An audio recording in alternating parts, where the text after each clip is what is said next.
Hi friends, நம்ம தொடர்ந்து black educational officer அதாவது பிஇஓ தமிழ் சிலபஸ்க்கு உண்டான டிகிரி லெவல் வந்து கொஸ்டின்ஸ், அதுக்குண்டான ஒரு ஆன்சர்ஸ் இது எல்லாமே வந்து பார்த்துட்ருக்கோம். நாங்கள் வந்து ஒரு வாட்ஸ்அப் குரூப் மாதிரி ஓப்பன் பண்ணி நாங்கள் ஒரு டைம் வந்து ஃபுல் சிலபஸ் எல்லாமே வந்து கவர் பண்ணிவிட்டு ஒரு ஃபுல் அந்த சிலபஸ் ஃபுல்லாகவே வந்து ஒரு டெஸ்ட் பேட்சுமே வந்து முடிஞ்சிருச்சு. ஓகேங்களா? அந்த கொஸ்டின்ஸ் நான் அந்த கொஸ்டின்ஸ் வந்து எப்படி இருக்கும் அப்படின்னா, ப்ரீவியஸ் இயரில் வந்து பிஓவில் கேட்கப்பட்ட கொஸ்டின்ஸ் அண்டு டிஎன்பிஎஸ்சி லெவலில் வந்து குரூப் 4, குரூப் 2 அண்டு குரூப் 1 இந்த மாதிரியான கேட்கப்பட்ட தமிழ் கொஸ்டின்ஸ் இந்த மாதிரி தான் வந்து இருக்கும். டிகிரி லெவலில் வந்து இருக்கும். ஓகேங்களா? இது வந்து பாருங்கள், நம்ம வந்து ஸ்கூல் புக்கெல்லாம் வந்து நம்ம ரெஃபர் பண்ணிகிட்டு இருக்கக்கூடாது. ஏன்னா நமக்கு சிலபஸே வந்து டிகிரி லெவல் சிலபஸ் தான் கொடுத்துருக்காங்க, லிட்ரேச்சர் பாட்டு தான் கொடுத்துருக்காங்க. ஓகேங்களா? நம்ம அதுக்கேற்ற ப்ரிப்ரேஷன் தான் நம்ம போடணும். இதில் வந்து ஃபஸ்ட் கொஸ்டின் பாருங்கள். அதாவது இந்த சேனலை வந்து சப்ஸ்கிரைப் பண்ணி வச்சுக்கோங்கப்பா. தொடர்ந்து நாங்கள் போடுற வீடியோ வந்து உங்களுக்கு வந்து கண்டினியூஸாக வந்துடும். ஓகே, வாங்க கொஸ்டின்ஸ் வந்து பார்க்கலாம். ஃபஸ்ட் கொஸ்டின் பாருங்கள். திருக்குறள் தமிழ் மாதின் உயர்நிலை என போற்றியவர் யார் அப்படின்னு சொல்லி கேட்டுக்கிறாங்க. நச்சினார் கிணியர். நச்சினார் கிணியர் தான் வந்து தமிழ் மாதின் உயிர்நிலை, இனிய உயர்நிலை அப்படின்னு சொல்லிட்டு திருக்குறளை வந்து புகழ்ந்து சொல்லியிருப்பார். நெக்ஸ்ட் வந்து திருவள்ளுவரின் காலம் அதாவது பொது ஆண்டுக்கு முன் 31 என சொன்னவர் யார்? ஃபஸ்ட்டு வந்து சொன்னவர் வந்து மறைமலை அடிகள். ஓகேங்களா? அதாவது திருவள்ளுவருடைய அந்த பீரியட் வந்து பொது ஆண்டுக்கு முன் 31 அப்படின்னு ஃபஸ்ட்டு இது சொன்னவர் வந்து மறைமலை அடிகள். தமிழுக்கு கதி எனப்படும் நூல்கள், இது வந்து நிறைய டைம் வந்து கேட்டிருக்கிறாங்க. டிஎன்பிஎஸ்சிலையுமே கேட்டிருக்கிறாங்க, டெட்லேயுமே கேட்டிருக்கிறாங்க. ஓகேங்களா? தமிழுக்கு கதி எனப்படும் நூல்கள் அப்படின்னா கானா கம்பராமாயணம், தீனா திருக்குறள், அவ்வளோதான். Kambaramayanam and Thirukkural. Next 4th question பாருங்கள். 1812 திருக்குறளை தஞ்சையில் வெளியிட்டவர் யார் அப்படின்னா ஞானப்பிரகாசன். ஓகேங்களா? இவர் தான் வந்து 1812 திருக்குறளை வந்து தஞ்சையில் வந்து வெளியிட்டிருப்பார். 5th கொஸ்டின் பாருங்கள். திருக்குறளில் வந்து ஒரே அதிகாரம் 2 முறை வரும், அது வந்து எதுனா குறிப்பறிதல். இந்த குறிப்பறிதல்ங்கிற அதிகாரம் வந்து 2 டைம்ஸ் வந்து வரும். நெக்ஸ்ட் வந்து பொறுத்துக, இது வந்து நமக்கு ரிப்பீட்டடாகவே வந்து கேட்கக்கூடிய கொஸ்டின்ஸ். திருக்குறள் அப்படின்னா திருக்குறளை இயற்றியவர் யார் அப்படின்லாம் கேட்க மாட்டாங்க. அதேமாதிரி திருக்குறளில் உள்ள அந்த அதிகாரங்கள் எத்தனை, பொருட்பால் எத்தனை, அந்த மாதிரிலாம் வந்து முன்னாடிலாம் கேட்டுகிட்டு இருப்பாங்க. அதாவது குரூப் 4 லெவலில் கேட்பாங்க. நம்ம இப்போ டிகிரி லெவலில் பார்க்குறதுனால இந்த மாதிரி திருக்குறளை வந்து எந்த மொழியில் யார் வந்து மொழிபெயர்த்திருக்கா, டிரான்ஸ்லேட் பண்ணியிருக்கா, அந்த மாதிரியான கொஸ்டின்ஸ்லாம் நம்ம கொஞ்சம் பார்க்கணும். இங்கே வந்து பாருங்கள், ஜெர்மன், ஃப்ரெஞ்சு, வடமொழி, ஹிந்தி, தெலுங்கு.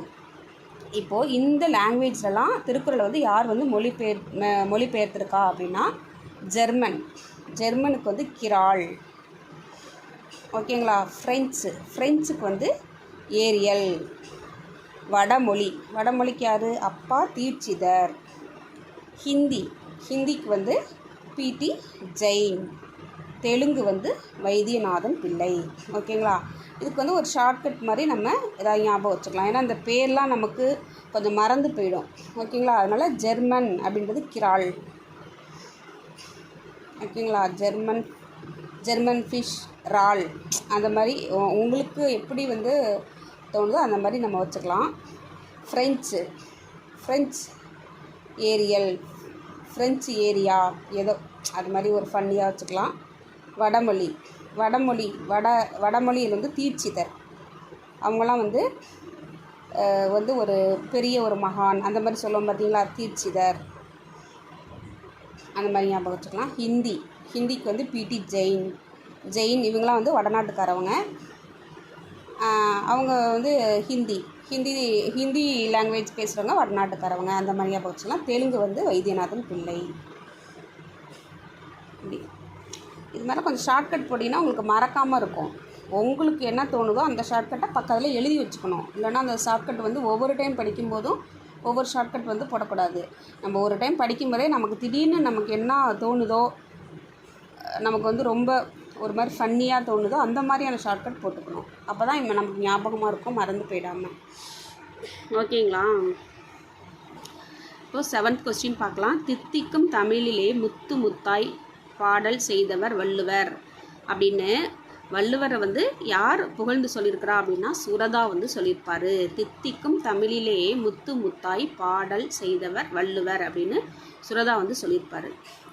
நெக்ஸ்ட் வந்து திருக்குறளில் இடம்பெறும் 2 மரங்கள், அதாவது இது வந்து கூற்று, 2 கூற்று கொடுத்துருக்காங்க. அதில் எது கரெக்டு எது தப்பு அப்படின்ற மாதிரி கொஸ்டின் வந்து கேட்டிருக்கிறாங்க. திருக்குறளில் வந்து இடம்பெறும் 2 மரங்கள் பனை மா அப்படி சொல்லி கொடுத்துருக்குறாங்க. செகண்ட் கூற்று வந்து 2 மலர்கள் தாமரை அனிச்சம். 2 மரங்கள் வந்து பனையும் மாவும், 2 மலர்கள் வந்து தாமரையும் அனிச்சமும். அப்போ இது வந்து பனை வந்து கரெக்டு, மான்றது தப்பு. இங்கே மூங்கில், பனையும் மூங்கிலும் தான் கரெக்டு. 2 மலர்கள், அதில் தாமரை வராது, குவளை வரும்.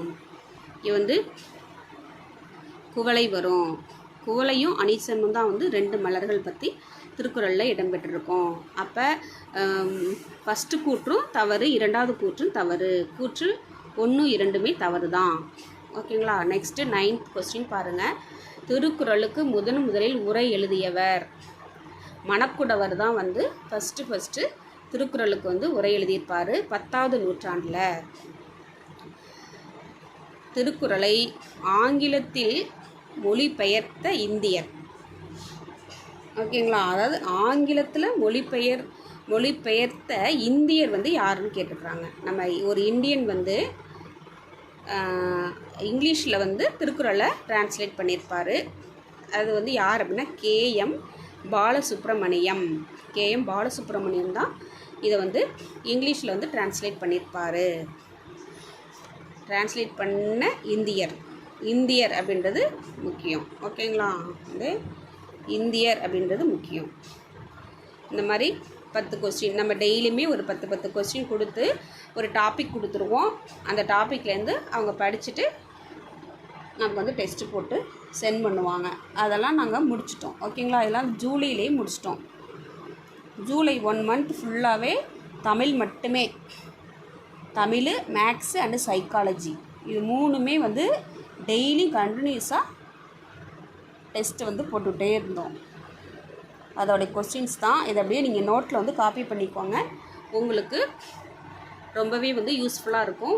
எந்தெந்த மாதிரியான கொஸ்டின்ஸ்லாம் பியூவில் கேட்பாங்க அப்படின்ற ஒரு ஐடியா வந்து உங்களுக்கு கிடைக்கும். ஓகேங்களா? தேங்க்யூ.